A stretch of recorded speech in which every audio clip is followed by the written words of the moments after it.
Agora, a função social da Petrobras não é controlar preço, nem tabelar preço, como foi feito no governo do PT. Função social da Petrobras, o que aconteceu ontem? A Petrobras teve um lucro fabuloso, pegou parte desse lucro, voltou para o seu acionista majoritário, que com esse dinheiro, por exemplo, pode comprar mais de 200 milhões de doses de vacina.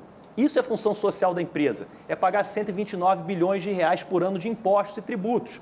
Agora, a função social dela não é, na minha opinião, segurar preço de gasolina e de diesel. O PT fez isso, segurou, a Dilma fez isso, né? O PT saqueou a Petrobras e a Dilma cometeu um outro erro, que foi liberar um financiamento muito fácil para a compra de caminhões. Então, a gente já tem um transporte no Brasil, o modal principal é o rodoviário, e você tem hoje uma frota de caminhões enorme com uma demanda menor. Como é que você administra isso? Quer dizer, essa função social não vai incluir essa possível pressão dos caminhoneiros, digamos, chantagem dos caminhoneiros? Exato. Essa política da Dilma, ela rendeu dois problemas para a Petrobras, três. Um ficou nas páginas policiais, que todo mundo conhece. Um foi uma multa que a Petrobras tomou nos Estados Unidos, dos acionistas, que fez uma negociação e pagou 3 bilhões de dólares para os acionistas. E a outra foi a empresa que sofreu e pagou 40 bilhões de dólares de prejuízo por tabelar e segurar e não repassar os preços para os combustíveis. E aí, Lacombe, a gente vai na sua outra pergunta, que são os caminhoneiros. O caminhoneiro, ele é uma força, né, motriz da economia, importante nos Estados Unidos, importante no Brasil, importante em tudo que é lugar. Por que nos Estados Unidos não tem greve de caminhoneiro? O conselheiro da Petrobras deu uma entrevista essa semana, o Marcelo Mesquita, dizendo, olha, os Estados Unidos é um país rico, tem petróleo, não tem estatal de petróleo e não tem greve de caminhoneiro. Isso acontece porque a gente tem um descompasso na economia, né, como você colocou, o governo Dilma incentivou a compra de caminhões de tal forma que desestabilizou o mercado, ou seja, tem muito caminhão e pouco frete.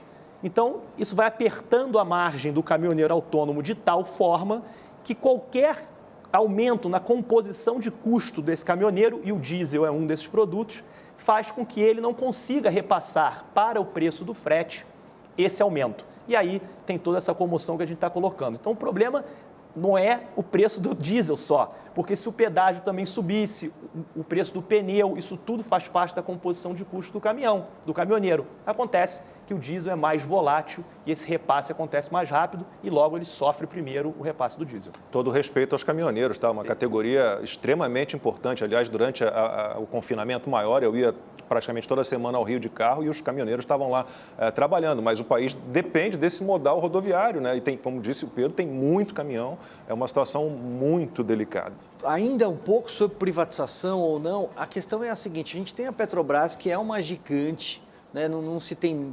Os números falam por si só, a Amanda acabou de citar aqui resultados muito bons, inclusive do agora ex-presidente. Não tenho crítica ao Silva e Luna, pelo que a gente ouve, foi um bom ministro da Defesa, atuou muito bem em Itaipu Binacional, tem um currículo bom.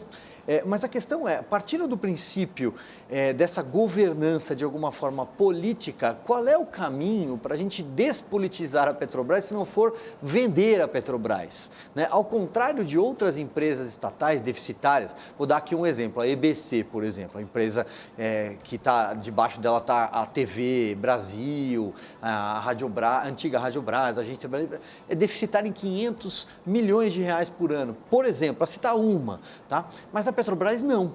Então, assim, qual é o outro caminho? Porque a gente tem que partir da prerrogativa de que os políticos no Brasil, eles roubam, né? Roubam. Então, às vezes a gente tem que votar, isso aqui vai roubar um pouquinho menos e tal. Mas, partindo dessa prerrogativa, como despolitizar a empresa se não vender? Como você colocou muito bem, Silvio, a Petrobras, ela é a menina dos olhos da política brasileira. É uma das joias da coroa, né? Você tem noção, a Petrobras, ela é a maior empresa do hemisfério sul, né? Aqui do hemisfério sul da América Latina. Ela é responsável direto ou indiretamente por 15% do PIB nacional. É uma empresa que ela tem funcionários e cargos no Brasil inteiro, são mais de 100 mil. Então, ela, todo governante, como controlador, olha para essa empresa com um certo cuidado. E aí o que você colocou muito bem, a solução, a gente tem que discutir isso alguma hora no Brasil, é o seguinte, tem sentido o Brasil ser governo de uma empresa de petróleo? Olha os países que fazem isso, é Venezuela, é a Arábia Saudita, que tem outro tipo de política. O Brasil tem que olhar, o Brasil é um continente, tem que olhar para o modelo americano. Não tem sentido nenhum. Os Estados Unidos é um país que tem petróleo, não falta petróleo, e tem empresas privadas, não tem nenhuma estatal. Então, eu acho que a resposta é essa. A palavra é privatização. Apesar de ser difícil de falar, né, no momento que o Brasil vive, ninguém conseguiu, de fato, enfrentar esse negócio, né, mas é a única solução. Enquanto a gente tiver presidente da Petrobras sendo nomeado pelo presidente da República, a gente vai continuar tendo gerência política. Constantino já está A gente já está dando Você está risada. fazendo propaganda, Constantino. Constantino já... Eu acho que nisso nenhum de nós vai discordar, né? Privatize já mesmo, Constantino.